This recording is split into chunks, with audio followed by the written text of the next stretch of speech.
రాజమౌళి హీరోలు box office రికార్డులనే కాదు sentiments కూడా బద్దలు కొడుతున్నారు.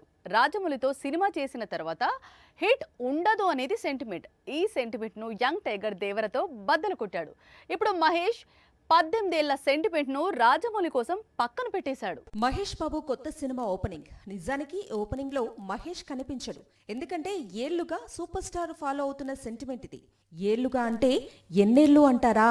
లాస్ట్ టైం అతిథి సినిమా ఓపెనింగ్ అప్పుడు వచ్చాడట. 2007లో రిలీజ్ అయింది ఈ మూవీ. దాదాపు 18 ఏళ్ల తర్వాత మళ్ళీ ఇప్పుడు రాజమౌళి సినిమా ప్రారంభోత్సవానికి super star Mahesh విచ్చేశాడు.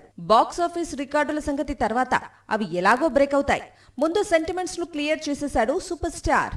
Total T town లో మహేష్ బద్దలు కొట్టిన సెంటిమెంట్ గురించే హాట్ డిస్కషన్ జరుగుతోంది. ఇప్పటికే ఎన్టీఆర్ దేవరతో హిట్ కొట్టి రాజమౌళి సెంటిమెంట్ ను బ్రేక్ చేశాడు. ఒక్కసారి దర్శక ధీరుడితో మూవీ చేసిన తర్వాత ఆ హీరోకు అంత త్వరగా హిట్ రాదు అనేది సెంటిమెంట్ ఉంది. ఈ సెంటిమెంట్ ను లాస్ట్ ఇయర్ దేవరతో బ్రేక్ చేశాడు ఎన్టీఆర్. ఇప్పుడు మహేష్ బాబు సెంటిమెంట్ ను రాజమౌళి బ్రేక్ చేశాడు. మొత్తంగా సినిమా ఓపెనింగ్స్ కు సూపర్ స్టార్ ఎంట్రీ ఇవ్వటం ఇప్పుడు టాక్ ఆఫ్ ది టౌన్ గా మారింది.